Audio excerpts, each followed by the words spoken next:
Right, Dharmasthala రహస్యాలు ఏంటి? ధర్మస్థలలో తవ్వకాలు కొనసాగుతూనే ఉన్నాయి. గత కొద్ది రోజులుగా కొనసాగుతున్నప్పటికీ కూడా ఇంతవరకు ఎక్కడ మృతదేహాలు పెద్దగా లభ్యం కాలేదు. కేవలం 6వ చోట మాత్రమే ఆ తవ్వకాలలో ఒక పుర్రె, 26 ఎముకలు, మళ్ళీ కొన్ని దవడకు సంబంధించినటువంటి దంతాలు అవి మాత్రమే బయటపడ్డాయి. ఇవాళ 7-8 చోట్ల ఇవాళ తవ్వకాలు చేశారు, కానీ ఇవాళ కూడా ఎక్కడ ఏమీ కనిపించలేదు. కేవలం 7వ చోట మాత్రమే ఒక కర్చీఫ్ లభ్యమైంది. అది ఒక మహిళది అయ్యుంటుంది అని అనుమానాలు వ్యక్తం చేస్తున్నారు. సో ధర్మస్థల తవ్వకాల్లో పెద్దగా ఎటువంటి మృతదేహాలు కూడా బయటపడట్లేవు. ఇప్పటి వరకు ఒకే ఒక్క చోట మాత్రమే ఎముకలు, పుర్రె గుర్తించారు. ఇప్పటిదాకా 8 చోట్ల తవ్వకాలు కంప్లీట్ అయిపోయినాయి. ఇవాళ 7-8 చోట్ల మొత్తం ఎవరైతే మాజీ పారిశుద్ధ్య కార్మికుడు ఉన్నాడో గత 1995 నుంచి 2014 వరకు 100 మంది మహిళల మృతదేహాలు, దాంట్లో మైనర్ బాలికలు ఉన్నారు, విద్యార్థులు ఉన్నారు, మహిళలు ఉన్నారు, పెద్దవాళ్ళు ఉన్నారు. ఇట్లా 100 మందిని స్వయంగా తన చేతులతో తానే ఖననం చేశాను అని చెప్పినటువంటి నేపథ్యంలో ఆయన మొత్తం ఒక 13 చోట్ల ఆయన పూడ్చిపెట్టినట్టుగా చెప్పారు. సో అప్పటి నుంచి గత సోమవారం నుంచి ఈ తవ్వకాలు జరుగుతున్నాయి. సో నేత్రావతి నదీ సమీపంలో ఉన్నటువంటి అటవీ ప్రాంతంలో ఈ తవ్వకాలు చేస్తున్నారు. ఇప్పటిదాకా 8 చోట్ల తవ్వకాలు కంప్లీట్ కాగా ఇంకా 5 చోట్ల ఆధారాల కోసం తవ్వకాలు పెండింగ్లో ఉన్నాయి. సో విజిల్ బ్లోయర్గా చెబుతున్నటువంటి ఆ వ్యక్తి తీరుపైన అనేక అభిప్రాయాలు కూడా వ్యక్తమవుతున్నాయి. సో అతను పిచ్చోడు, ఆ పిచ్చోడి మాటలు వినడం ఏంటి, ఆ పిచ్చోడి మాటలతోటి ప్రభుత్వం పట్టించుకోవడం ఏంటి, ఒక సిట్ వేయడం ఏంటి, ఆ అధికారులు వచ్చి ఇప్పుడు అటవీ ప్రాంతాన్ని మొత్తం తవ్వడం ఏంటి, అతను పిచ్చోడు అంటూ ధర్మస్థల పంచాయతీ అధికారులు అక్కడ ఆరోపిస్తున్నారు. పిచ్చోడి మాటలతో సిట్ విచారణ ఏంటి అంటూ వాళ్ళు దాన్ని తేలిగ్గా కొట్టిపారేస్తున్నారు. సో పంచాయతీ ఉపాధ్యక్షుడు శ్రీనివాసరావు తీవ్రంగా అభ్యంతరం వ్యక్తం చేస్తున్నారు. అంత్యక్రియలన్నీ కూడా అక్కడ ఏమైనా అంత్యక్రియలు జరిగితే పూర్తిగా అనుమతులతోనే జరిగాయన్నటువంటి వాదన అక్కడ వినిపిస్తున్నారు.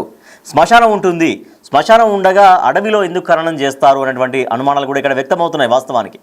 అయితే హత్య చేశారు కాబట్టే ఎవరికీ తెలియకుండా అడవిలో పూడ్చి పెట్టారు అనే వాదన కూడా వినిపిస్తోంది. మృతదేహాల ఖననాన్ని మొత్తం రికార్డు చేశారనేటువంటి చర్చ.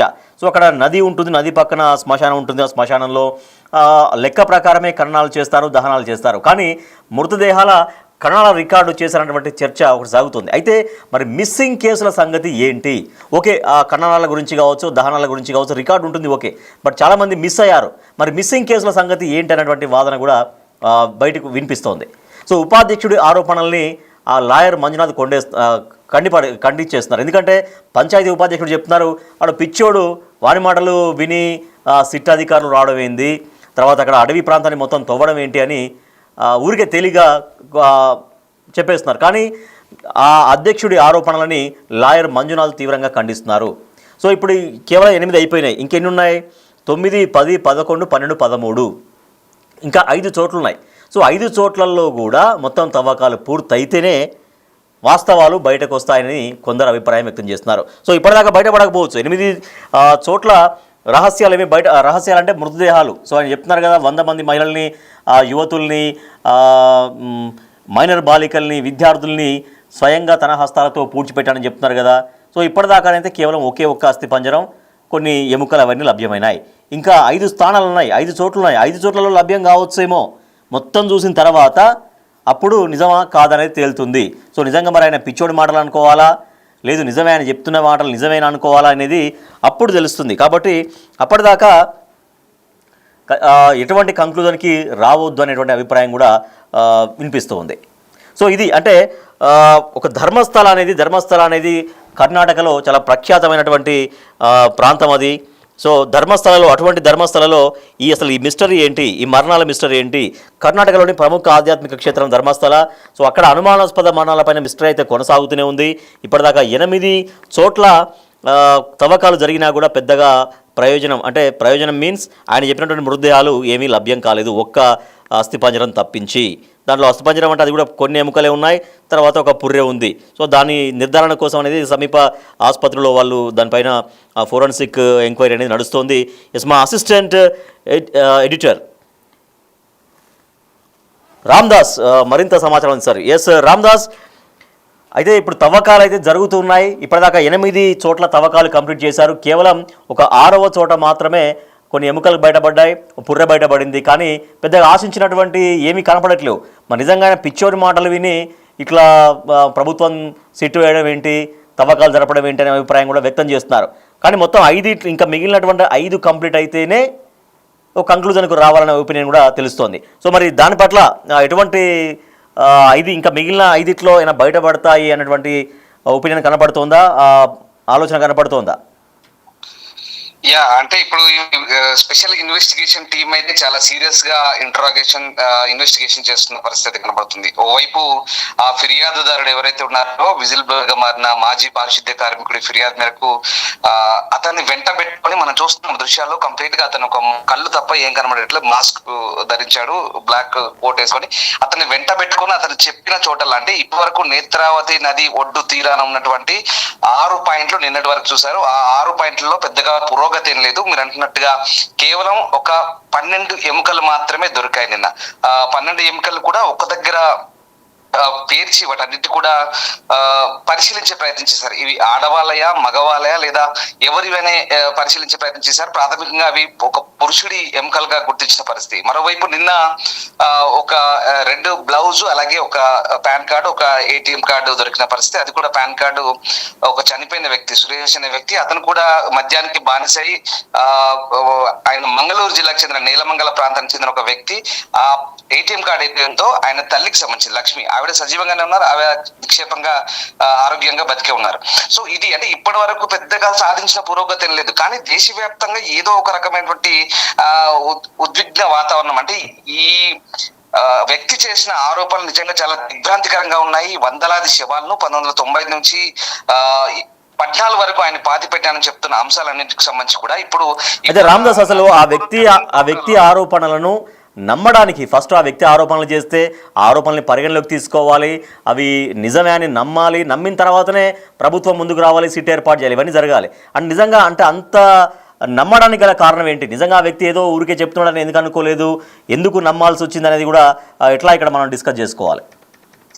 అంటే దీనికి కొన్ని బలమైన కారణాలు ఉన్నాయి డెఫినెట్ గా. ఎందుకంటే ఆ విజిల్ బ్లోయర్ గా మారిన వ్యక్తి నేను అదే చెప్పబోతున్నాను. 95 నుంచి 2014 వరకు తాను ఆ దశాబ్దాల కాలం పాటు 100 పైగా శవాలను ఖననం చేశాను, కాల్ చేశాను, పూడ్చిపెట్టాను. అందులో మైనర్ బాలిక కూడా ఉంది, లైంగిక దాడులు, ఇవన్నీ కూడా అత్యాచారాలు, హత్యలు అంటూ చాలా క్లియర్ గా చెప్తున్నాడు. మొన్న జూలై 21న వచ్చి ఫిర్యాదు చేశాడు. అక్కడ ఎక్కడైతే ఆ ప్రాంతంలో ఫిర్యాదు చేసినప్పుడు బెల్తంగడి పోలీస్ స్టేషన్ పరిధిలో దీన్ని చాలా సీరియస్ ఇన్వెస్టిగేషన్ తీసుకున్నారు. ఎందుకంటే సరైన ఆధారం లేక మీరు అంటున్నట్టుగా ఒక పిచ్చోడి మాదిరిగా ఎవరో అనామకుడు ఇచ్చిన ఫిర్యాదుని తీసుకొని ఎలా తీసుకున్నారు అనేది ఇక్కడ మనం ఆలోచిస్తే కనుక అనన్య భట్ అనే ఒక మెడికో ఎంబీబీఎస్ స్టూడెంట్ 2003లో ఆమె అదృశ్యమైంది. ఆమెకు సంబంధించినటువంటి ఇన్వెస్టిగేషన్ కేసు కూడా పూర్తి స్థాయిలో చేయకుండా క్లోజ్ చేశారు. ఆమె తల్లి కూడా అభ్యంతరాలు వ్యక్తం చేసింది, బయటకు వచ్చింది ఈ వ్యక్తి చెప్పిన తర్వాత. అంతకు ముందు సౌజన్య అనే వ్యక్తికి సంబంధించిన మిస్సింగ్ కేసు కూడా ఉంది. అంటే ఇక్కడ విషయం ఏంటంటే ఇప్పటి వరకు దశాబ్దాల కాలంగా దాదాపు 400కు పైగా అదృశ్యమైన కేసులు అక్కడ కంప్లీట్ గా దాని చుట్టూ అంటే దక్షిణ కన్నడ జిల్లాలో ఉన్నటువంటి ఈ మంజునాథ ఆలయం చుట్టూ ధర్మస్థల ఆలయం అదేదైతే ఉందో పశ్చిమ కనుమలో ఒక అడవుల ప్రాంతంలో ఉంటుంది. చాలా మంచి అందమైన సుందరమైన ప్రదేశం ధర్మస్థలం అనేది ఒక గ్రామ పంచాయతీ. సో దాని చుట్టుపక్కల అన్ని మెడికల్ కాలేజీలు ఉన్నాయి, ఆయుర్వేద కాలేజీలు ఉన్నాయి, విద్యా సంస్థలు ఉన్నాయి, అనేకం ఉన్నాయి. సో ఈ దశాబ్దాల కాలంగా ఈ మొత్తం పరిసరాల్లో దాదాపు 400 పైగా మిస్సింగ్ కేసులు ఉన్నాయి. సో ఇది బలాన్ని చేకూర్చింది. అండ్ మోర్ ఓవర్ ఇప్పుడు చెప్తున్నట్టుగా ఆ వ్యక్తి చెప్తున్న సూచనల మేరకు ఆయన ఎక్కడ చూపిస్తే అక్కడికి వెళ్తున్నారు, ఎక్కడ చూపించినా అక్కడ తవ్వకాలు చేపట్టి శోధనలు చేస్తున్నారు.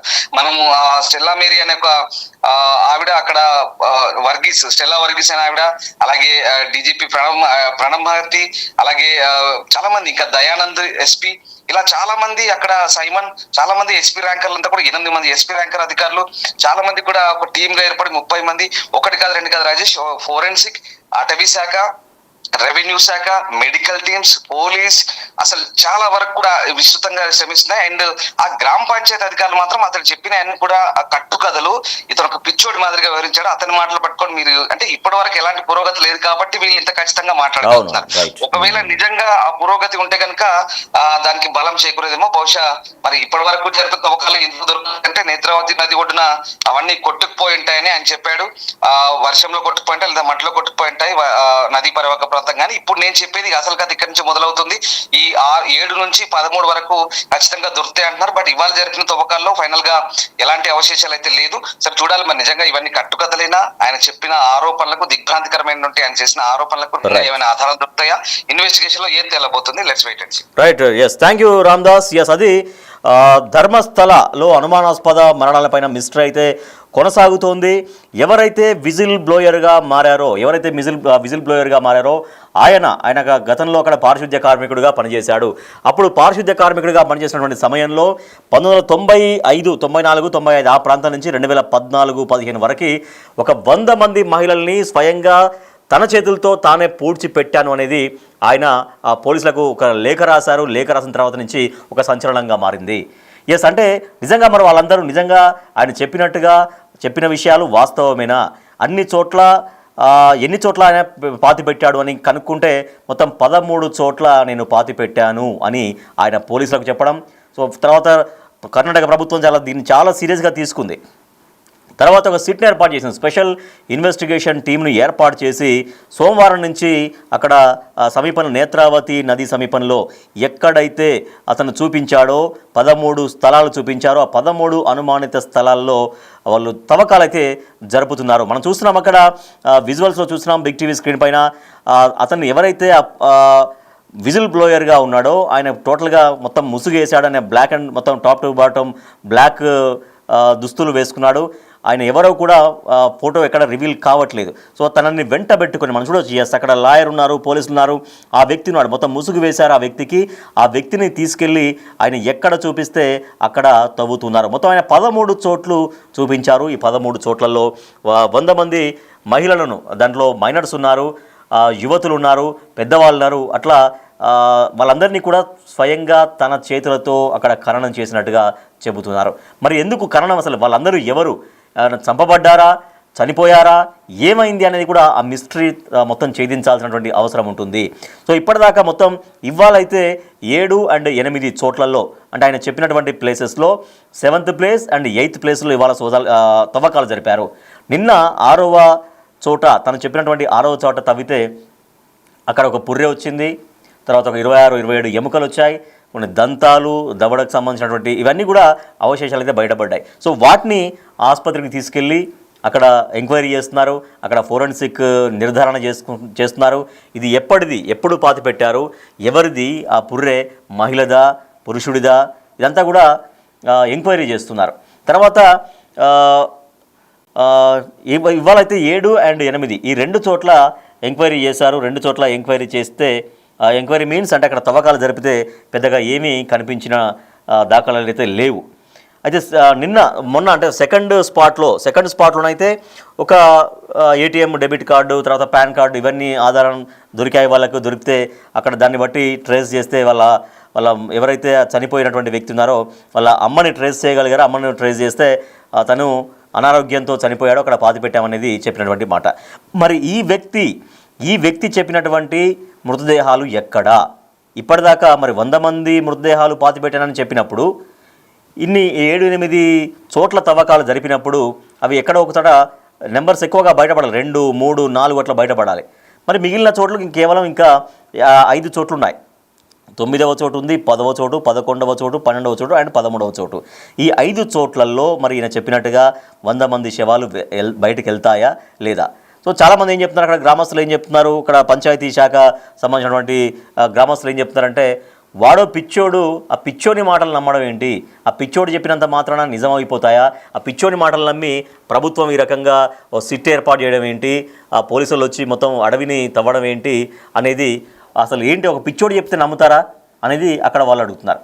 కానీ లేదు, అది అనుమానాలు అయితే ఇంకా ఉన్నాయి వాస్తవానికి. ఎందుకంటే అక్కడ గతంలో చాలా వరకు మిస్సింగ్ కేసెస్ ఉన్నాయి. సో మరి మిస్సింగ్ కేసు అనే వాళ్ళు ఇంతవరకు ఎక్కడ దొరకలేదు. మరి వాళ్ళే శవాలుగా మారారా?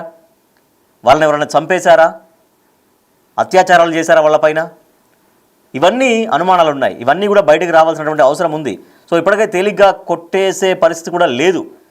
కాకపోతే అనుమానాలు అయితే ఉన్నాయి. మరి ఇప్పటిదాకా చాలా వరకు ఇప్పుడు 8 చోట్ల తవ్వకాలు జరిపారంటే ఆయన చెప్పిన సంఖ్య ఎంత? 100 మంది మహిళలు. మరి ఇప్పుడు అట్లీస్ట్ కనీసం ఒక 10, 15, 20 ఆ మృతదేహాలు, ఆ శవాలు అవన్నీ బయటికి వెళ్ళాలి, అవశేషాలు అవన్నీ కూడా. బట్ ఎక్కడా లభించలేదు.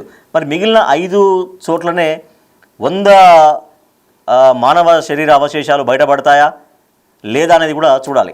సో చాలామంది అక్కడ ఏం చెప్తున్నారు, గ్రామస్తులు, పంచాయతీ శాఖ అధికారులు, అక్కడ అన్ని అనుమతితోటే, అంటే అన్ని రికార్డ్స్ ఉన్నాయి, అక్కడ ఖననం చేసినవి కావచ్చు, దహనం చేసినవి కావచ్చు, శ్మశానం ఉంటుంది. శ్మశానం ఉండగా శ్మశానం వదిలిపెట్టి అడవిలో ఎందుకు ఖననం చేస్తారు? సో వాడు చెప్పేది తప్పు. పిచ్చోడు చెప్తే విని పిచ్చోని మాటలు నమ్మి ఈ రకంగా తవ్వడం ఏంటి అనేది అక్కడ అధికారులు అడుగుతూ ఉన్నారు. అధికారులు అంటే అక్కడ పంచాయతీ శాఖకు సంబంధించినటువంటి అధికారులు అడుగుతున్నారు. కానీ వాళ్ళ వాదనని లాయర్లు ఖండిస్తున్నారు.